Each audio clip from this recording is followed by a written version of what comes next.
Security of Journalists and Media Workers, Baroness Mobarik. I beg leave to ask the question standing in my name on the order paper. My Lords, I'm extremely grateful for the opportunity to raise the important and pressing issue of the safety and security of journalists and media workers worldwide. Of course, the UK is a member of the Media Freedom Coalition and has a sincere commitment in this regard. But around the world, there are more and more examples illustrating that we are collectively falling short. We live in a world where anyone can potentially be a target for those whose political views may differ.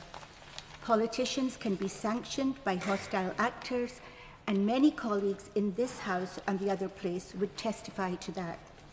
Charities debanked, business people falsely maligned, individuals intimidated and silenced the world over by autocratic regimes and even by so-called democratic allies, often little between them in the way of tactics. That is the chilling reality of today's world. So then one can imagine the strength of character and courage required to be a journalist or media person in a conflict zone, striving to discover the real facts of the situation on the ground. My Lords, brave men and women risking their lives for the truth should be both honoured and protected. For freedom of the press is not merely a democratic ideal, but a cornerstone of democracy. It is a guardian of accountability, a check on power, and often the only voice for communities in conflict and crisis that might otherwise go unheard. Yet around the world, that voice is increasingly under threat.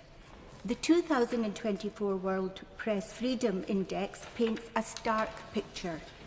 Journalists are being silenced at an alarming rate. They are harassed, intimidated, detained, and even killed simply for doing their job.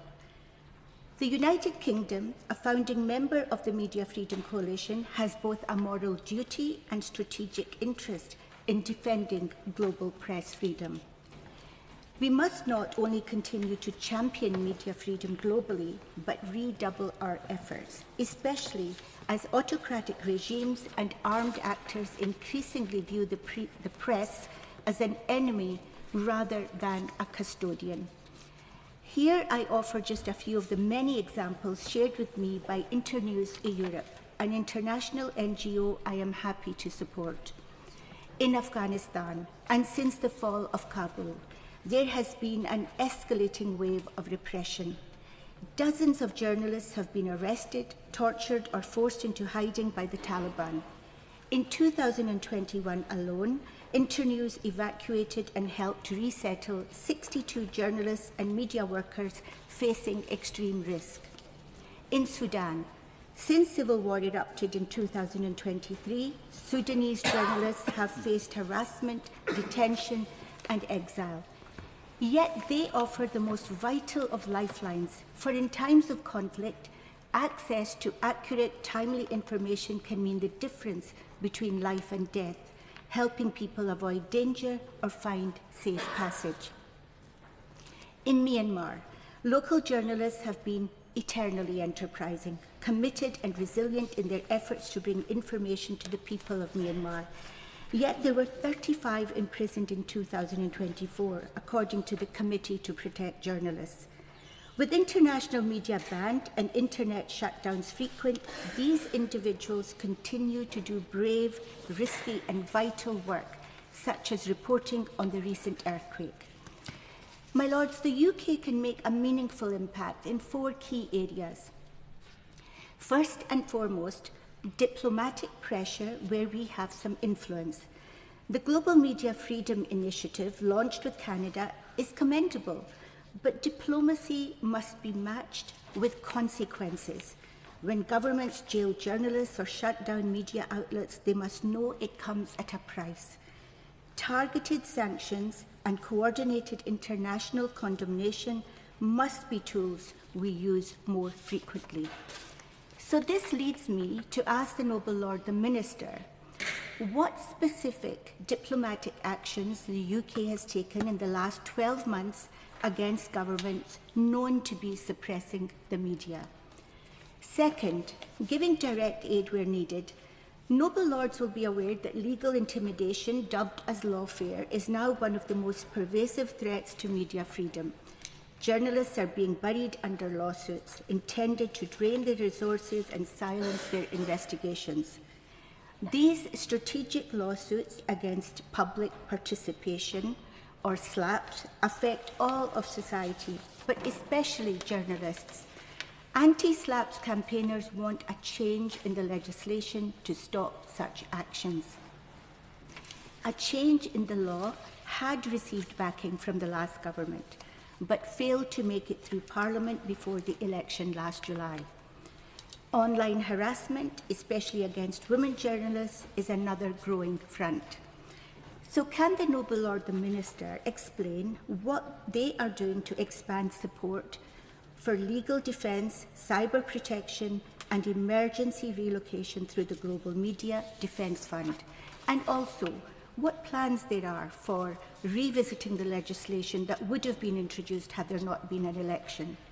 Third, there must be a long-term investment in healthy information ecosystems. For access to high-quality information for all citizens underpins our own and international development success. For organisations such as the BBC World Service, adequate long-term sustainable funding at the forthcoming spending review is critical to enable it to continue its crucial work. And fourth is the issue of accountability. More than 80% of journalist murders go unpunished. It is a statistic that should shake us to our core, but seems these days to be merely a footnote. I repeat, 80% of journalist murders go unpunished. This impunity emboldens perpetrators and corrodes international norms. It must end. We must strengthen international mechanisms for investigating and prosecuting these crimes and ensure that those who seek to silence the press through violence are brought to justice. And in accordance with the recommendations from the Netherlands feasibility study, we should support the creation of an international investigative standing body to combat impunity for crimes against journalists. We cannot afford to be passive. The organisation, Reporters Without Borders, found that over half of the journalists murdered in 2024 were targeted in conflict zones. Additionally, 550 journalists are currently imprisoned globally, a 7% increase from 2023. This trend is a clear and chilling signal of escalating repression. In Gaza, the Israel-Hamas war is also a war on journalists. According to the Guardian Media Group, since October 2023, at least 170 to 232 journalists and media workers have been killed in Gaza, the vast majority of them Palestinian. Over 380 have been wounded and at least 84 have been arrested in an unprecedented attack on journalists' ability to do their jobs. 18 months on from the start of the war, almost all international journalists remain blocked from independently reporting on the conflict from inside Gaza, leaving local reporters as the only source of on-the-ground information. As has been said before, when journalists are silenced, so too is the voice of the people. A free and independent press is not only a fundamental human right, but a necessary condition for peace, stability and prosperity. In a world increasingly defined by crisis and conflict, will the Noble Lord the Minister assure me that His Majesty's Government will rise to meet this moment by investing in the safety and resilience of journalists who risk everything to keep truth alive? I look forward to hearing from the Noble Lord and to working with colleagues in this House to ensure that our commitment to the safety and security of journalists remains unwavering. My Lords, in the interest of brevity, I will restrict myself to asking my noble friend the Minister whether we plan to take action on 4 specific recommendations made by the Media Coalition's high-level panel. In 2019, it published 4 reports, each of which concluded with a specific recommendation. Other Member States have begun to act upon these, but the UK, despite its status as a founding member of the Coalition, has not. Firstly, it recommended the establishment of an emergency visa for journalists at risk. Secondly, it called for the creation of an independent investigative task force that could be deployed contemporaneously with the commission of the crimes to help tackle impunity for them. Thirdly, it advocated the use of targeted sanctions to provide accountability for such crimes and the ability to utilise sanctions in cases of arbitrary detention of journalists. And lastly, it suggested the enactment of a legal duty upon states to provide consular assistance to journalists when arbitrarily detained abroad. I know some progress has been made on the latter, with the Government pledging to introduce a legal right to consular assistance for those affected by human rights violations, but real challenges remain. When will this be implemented, and how can it better protect journalists arbitrarily detained abroad, such as British citizens Jimmy Lai detained in Hong Kong and Alaa El Fattah detained in Egypt? With this in mind, can my noble friend the Minister tell your Lordship's House if consideration is being given to following the example of other MFC members in adopting the high-level panel's recommendations? My Lords, we know that the opposite of free speech is not silence, but an uninterrupted monologue, and that the work of journalists in oppressive states is vital in protecting freedom and exposing governmental oppression. Yeah. We need assurance that this government understands the vital role journalists play in bearing witness and the crisis enveloping journalism across the world. Journalists are increasingly being harassed, imprisoned and killed with impunity. In Gaza, as Noble Mobarik mentioned, and the West Bank alone, over 175 have been killed since the start of the conflict.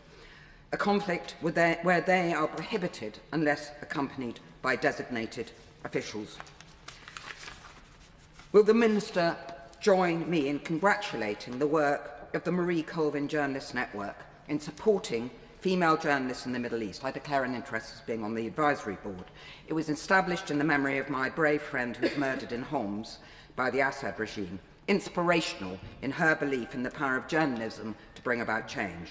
And, of course, the MFC, advocates for press freedom and journalists under threat. So can I ask the Noble Lord the Minister why the Government will not support the call from the International Federation of Journalists and the NUJ for a UN Convention for the protection of journalists?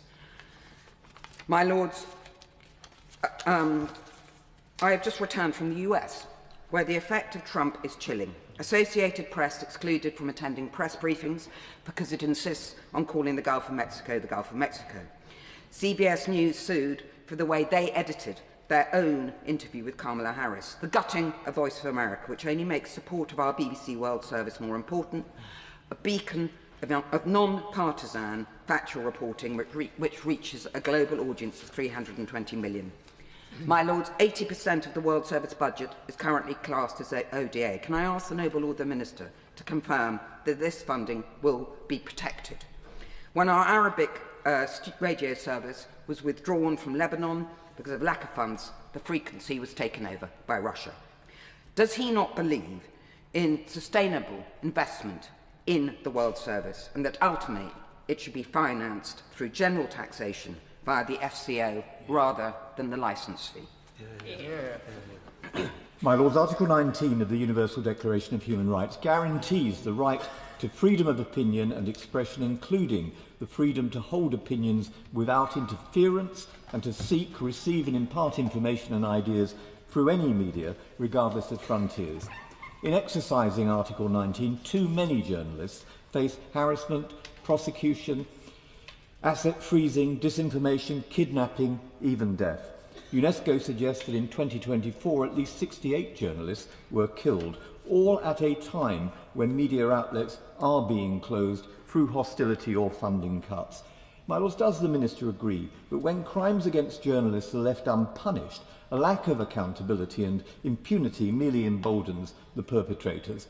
Some of these crimes involve transnational repression, the subject of a current inquiry by the Joint Committee on Human Rights. We've received 1,244 pages of written submissions and oral testimonies, including evidence of systematic targeting of BBC staff and their families in countries like Russia and Iran. Over 300 BBC World Service journalists, around 15%, now operate in exile.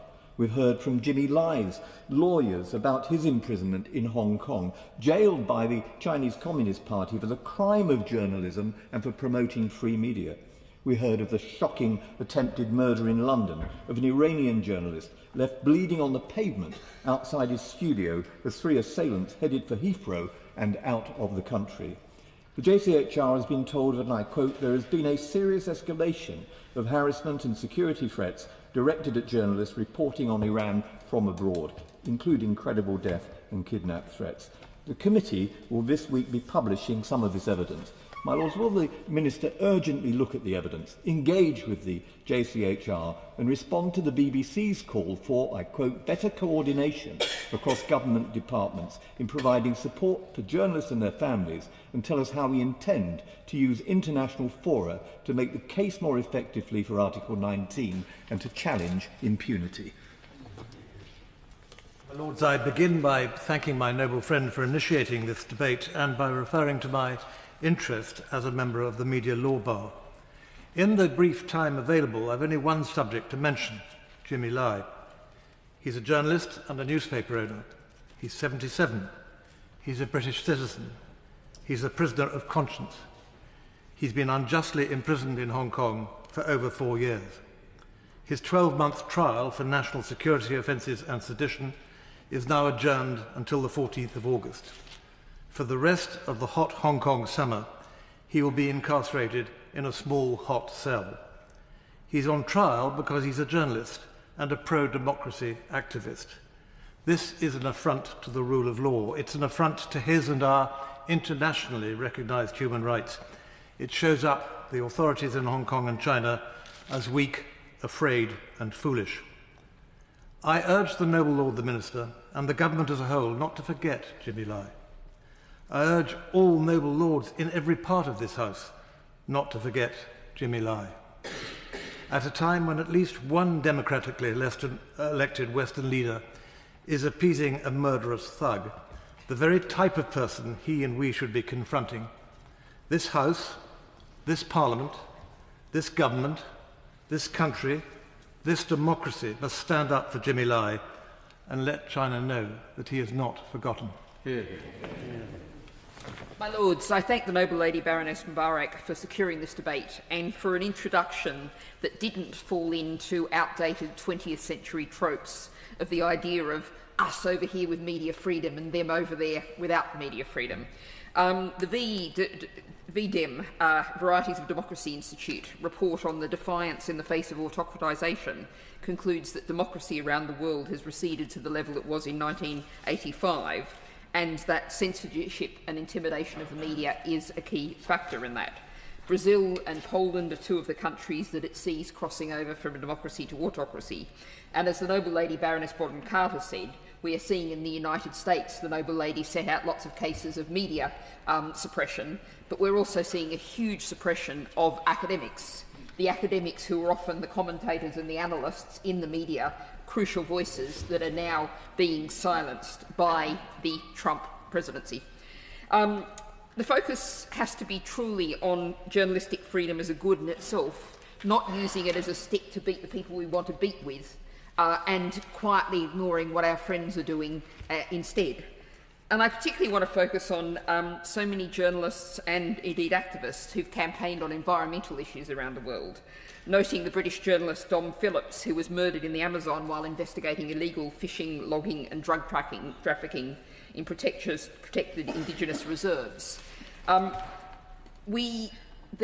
lot of this repression is not just about states. It's about the actions of corporate actors And the question I put to the Noble Lord the Minister is, what are we going to do to strengthen UK law to exclude from our supply chain actors who are involved in this repression of free speech, in this murdering of journalists and of activists who supply them with information, associated particularly with extractive industries that are damaging particularly the rights and lives of Indigenous people?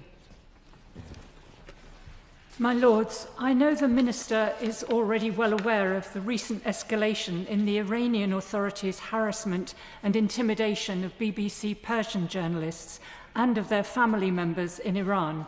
The aim is to intimidate the journalists into stopping their work for the BBC World Service and to silence independent reporting on events in Iran. Reports to the BBC's security team and to counter-terrorism police haven't produced any relief or decline in the levels of intimidation. Targeting includes criminal convictions in absentia, freezing of assets, threats of kidnap and death, and a disturbing increase of family members inside Iran being questioned, harassed, and having their passports confiscated. The London-based journalists obviously can't travel to see their families in Iran, so travel the other way round is essential. However, there are significant problems with patchy advice from the Home Office and long delays in securing responses and the necessary documentation. The BBC has established good engagement on this with the FCDO, for which I'm grateful to the Noble Lord the Minister and to his predecessor, the Noble Lord Ahmed. But what is urgently needed now, and on which I seek explicit assurances from the Minister, is a whole government approach to supporting the Persian service journalists and holding Iran to account both internationally and in the UK. What would help immediately would be some effective leverage from the FCDO on the Home Office to get them to support and speed up their processing of visa applications for family members wishing to travel to the UK to visit the Persian service journalists based here. So will the Noble Lord the Minister please agree to take this up with his Home Office colleagues urgently? My Lords, may I begin by extending my Mobarik to Baroness Mobarik for convening this debate and declare my interest as a non-executive director of the Asia Media Group. It was in 2019, with the then Foreign Secretary Jeremy Hunt and I launched the Media Freedom Coalition. The Noble Lord the Minister will recall at the UN, together with our then media envoy Amal Clooney, and also Ahmed Hamdok, who I know the Noble Lord Purvis knows all too well, how things have changed in Sudan since then. But at that time, there were 22 members. And since then, and moving forward, the time when we left government, there were 51 members of the Media Freedom Coalition. In the time I have three specific questions for the Minister in this regard. Whilst associating myself totally with the call made by the Noble Lord Browne on the recommendations, I would further ask on the active use of human rights sanctions, which were mentioned by my noble friend Baroness Mobarik. Whilst I know the Minister can't answer specifically whether these are actively being considered a key pillar of human rights and the sanctions are there for the government to use. Since last year, how many more countries have now joined the Media Freedom Coalition? Certainly from my experience, the wider and breadth of membership was important to actually see collective action. In terms of funding, how much funding is being allocated to UNESCO, the UN body administrating support for journalists, particularly from the United Kingdom, and collectively? I'd appreciate an update specifically on that. And then UNESCO's role was about directly supporting journalists. How many journalists were supported in 2024 in terms of support for their legal fees and indeed in advocacy and representation to other governments? And finally, my question is that I do hope, notwithstanding the challenges faced on the ODA budget, that the focus and the prioritisation, which I know the Minister is personally committed to, will continue on this important key human rights priority. My Lords, in my teenage years, I grew up literally on Fleet Street, where my father was the rector of the Journalists' Church St Bride's, in the days when the newspapers still clustered around the street.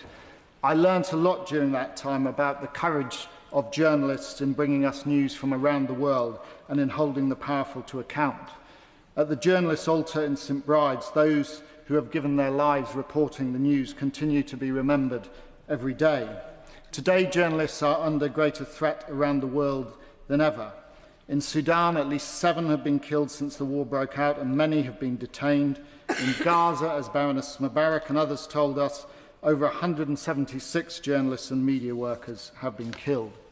In Zimbabwe, a country close to my heart, media freedom has been under siege for decades now. Journalists are regularly intimidated, detained, and on occasion murdered. Printing presses have been blown up, and public dissent is silenced. Journalist Blessed Mhlanga has, as we speak, been detained for 59 days, denied his constitutional right to bail.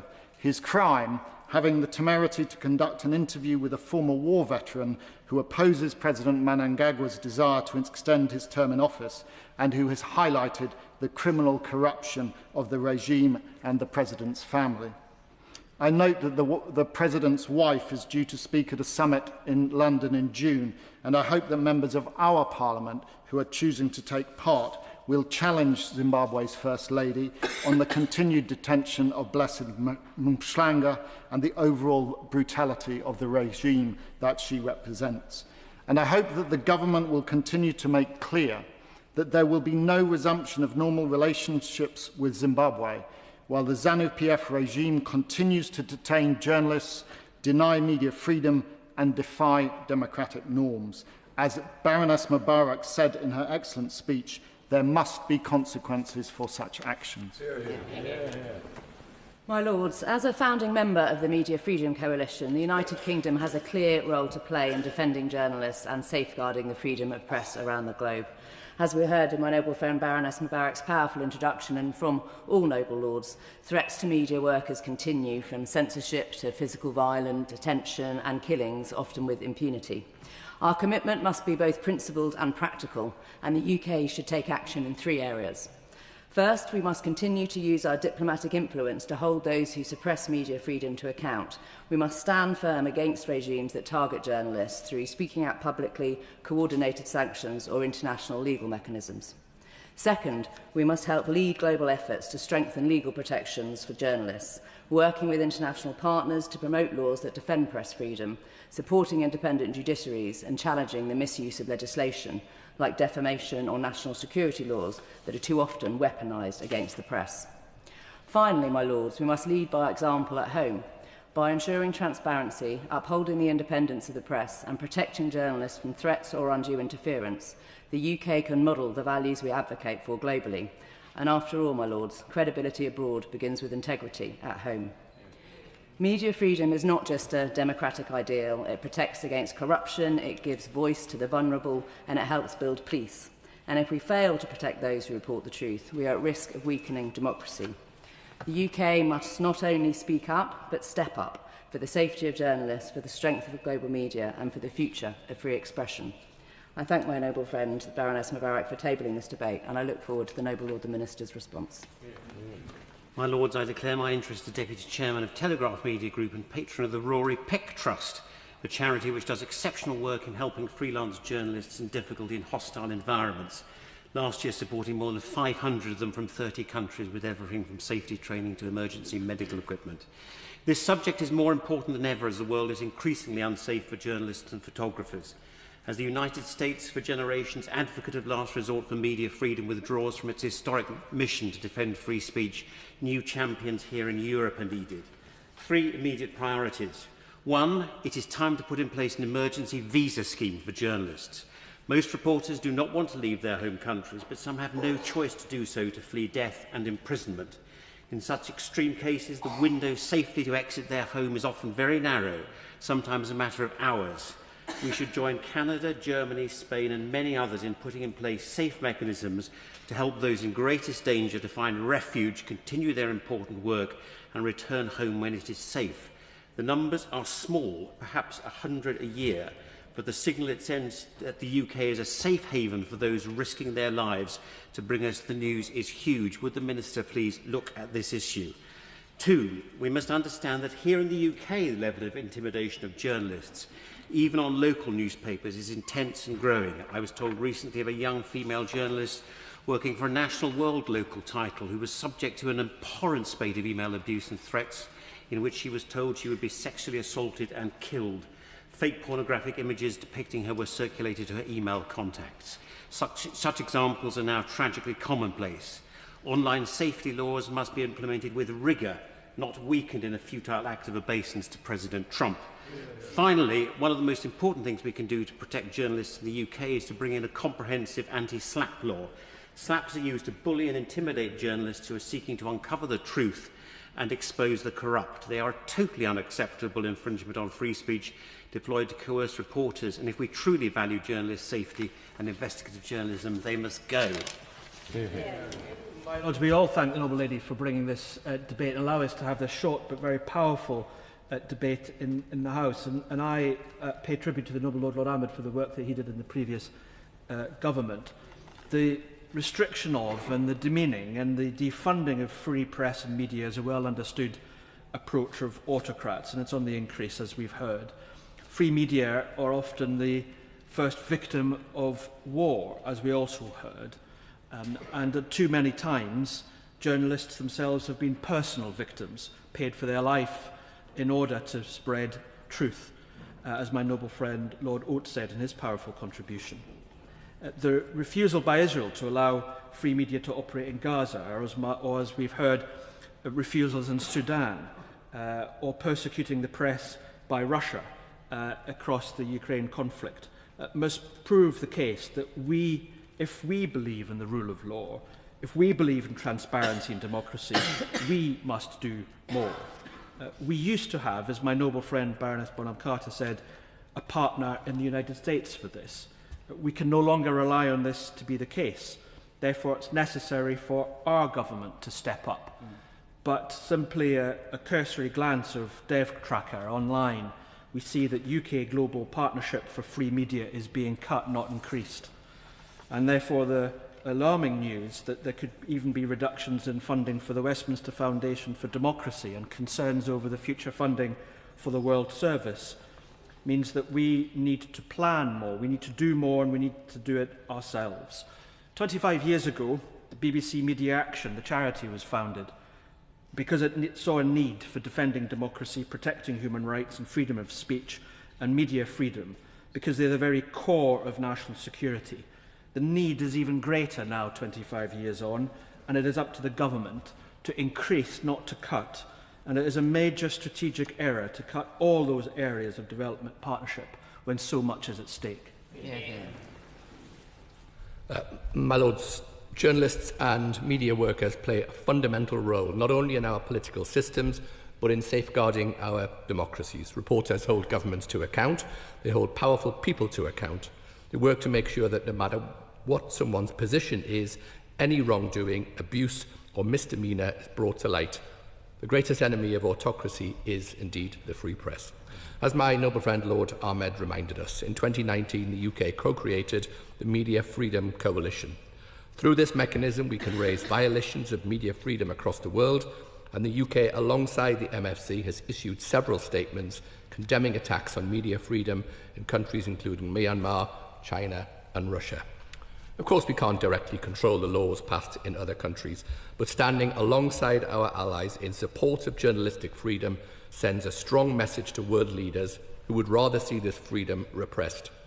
Isolating those countries who do not respect a free media marks them out in stark contrast to those who do.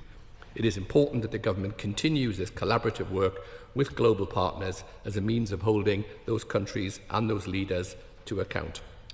Given this, I want to ask the Noble Lord the Minister in his reply if he could outline the steps that the government is taking alongside global allies to try and influence countries in which media freedom and the security of journalists is under threat.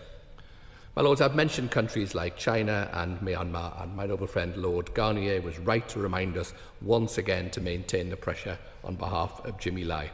However, these attacks on the press can often occur closer to home. Noble Lords will remember only last month the arrest and deportation of the BBC journalist Mark Lowen, who had been covering protests in Turkey. This was described by Emma Sinclair Webb, the Turkey Director of Human Rights Watch, as sending a message to the rest of the international media that we will not tolerate you covering stories we don't want the world to see. The deportation of Mr. Lowen comes alongside the detention of other journalists in Turkey, including from the French news agency and several Turkish reporters. These actions have a chilling effect and are designed not only to remove reporters, but to prevent them from coming in the first place. When countries and leaders act in this way, the role of the media in holding them to account becomes even more important. My Lords, I thank the Noble Lady for her excellent introduction to this debate and for securing it. And I also thank all Noble Lords for their contributions, and I'll try and respond to the points and questions raised, all of them. As the Prime Minister said, this government is clear that journalism is the lifeblood of democracy, and journalists are guardians of democratic values. Across the world, media freedom is in decline. Newsrooms over the world are closing, and there are fewer people who have access to trusted public interest media. But journalists are still fearlessly holding the powerful to account.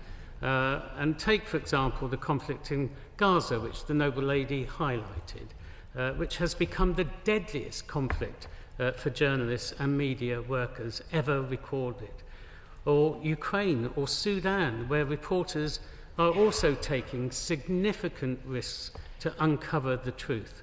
The government has consistently advocated for the protection of journalists along with other civilians. Yet the number of threats that journalists face today, from disinformation campaigns to the toxic online environment, especially for women, highlights the urgent need to protect our media. And I'm grateful for the Noble Lady, Baroness Bonham Carter, for raising the Maria Colville. I think it plays an excellent role in highlighting that risk. And I also thank the Noble Lord Garnier for highlighting again, it's really important that we emphasise the case of Jimmy Lai. And certainly the Prime Minister, the Chancellor, Minister West, the Foreign Secretary have all raised his case at the highest levels with the Chinese counterparts, and we will continue to do so. And we are monitoring his trial. Diplomats from our Consulate General in Hong Kong attend the court proceedings on a regular basis, and we will continue to press for consular access. My Lords, this is why the government is championing the protection and promotion of media freedom internationally. It's an important part of our values. And as Noble Lords have said, the UK co-founded the Media Freedom Coalition with Canada in 2019. And to answer the Noble Lord Ahmed, 51 countries are now members, and I am determined to ensure that increases, and we are in constant dialogue with allies about this. I am proud to build on the work of the Noble Lord Ahmed and the previous government's work in establishing the coalition. I attended their 5th anniversary event at the UNGA last September, and to answer the Noble Lady Mobarik, we are absolutely committed to use all diplomatic tools, and the government has supported 6 Media Freedom Coalition statements on individual cases, including those of Jose Zamora in Guatemala and Stan News in Hong Kong, as well as statements on specific countries such as Georgia and Burkina Faso, and issues such as journalists in conflict. The high-level panel of legal experts on media freedom, ably chaired by my noble friend Baroness Kennedy, provides expert legal advice to coalition members states on legislative reforms. And my noble friend asked specific questions about their reports, and certainly we welcome their contribution to the coalition. And their reports have covered sanctions, consular, safe refuge and investigations. On sanctions, we're more than happy to follow up separately on individual reports. On the reports on investigations into attacks on journalists, we share the concern and value the work that went into this report and the evidence it provides to answer the other question on impunity for crimes against journalists, and we will pursue this as a matter of urgency. Also, the UK is actively working through existing OSCE and UN mechanisms to call for greater media freedom. We support the Council of Europe's Journalism Matters campaign, and for the past 5 years we have funded, as the Noble Lord Ahmed raised, UNESCO's Global Media Defence Fund, which works to bolster journalists, and we will continue to consider how best we can do that. And we have, as Noble Lords been pointed out, reviewing how to strengthen support to British nationals overseas through our consular service, including support for journalists and the right to consular assistance. On safe place and visas, the Home Office have advised that the Home Secretary's existing discretion to grant leave, for example in exceptional humanitarian circumstances, is sufficient to cover the point that the Noble Lord Black raised. Can I also just say, in relation to Afghanistan, when I was in the UNGA at the Coalition event, I, along with Minister Melanie Jolly, presented the UK-Canada Media Freedom Award to Lutfullah Nasser-Zidi, who accepted the award on behalf of independent journalists of Afghanistan. It was amazing to hear the contribution from them and the work that they will continue to do, their courageous reporting on human rights and women's rights under the Taliban regime, and we'll continue to highlight that. At the time when media freedom is under threat across the world, I am pleased that the BBC World Service provides impartial, accurate news to global audiences of 320 million. Its languages services reach audiences living in authoritarian and conflict-affected states where accurate information is restricted. In October, we launched a new global media development programme with BBC Media Action in Sierra Leone, Zambia, Ethiopia, Indonesia, Bangladesh and Peru. And again, to answer the Noble Lady Baroness Bonham-Carter, it is our government's policy to ensure a long-term, sustainable funding future for the World Service, and we are committed to do this through the Charter Review. This, the Media Action Programme is also supporting and strengthening local media in the countries I've mentioned. More broadly, we're committed to promoting and protecting human rights and the rule of law, and I think it's important that we see media freedom through that prism. They're all interconnected, and we will work and do work with our allies to encourage all states to uphold their international human rights obligations and hold those who violate or abuse human rights to account. And of course, I think as Noble Lady Baroness Sugg said, we don't just champion media freedom abroad, we also advocate for media safety at home too. The UK convenes the National Committee for the Safety of Journalists, which is responsible for the delivery of the National Action Plan for the Safety of Journalists. And this year we will work with members to draw up next iteration of the plan. And I hope I can reassure the Noble Lady Baroness Mobarik too that tackling abusive legal threats against journalists will also be a key domestic focus this year. We have, as Noble Lords pointed out, seen, as the Noble Lord Black raised, we've seen how journalists and others are targeted through legal action in UK courts for their role in exposing economic crime, including corruption. I would say that we understand the need for legislation, but we cannot legislate in haste. We have to understand and be clear about that balance between access to justice and free speech, but we are committed to review it.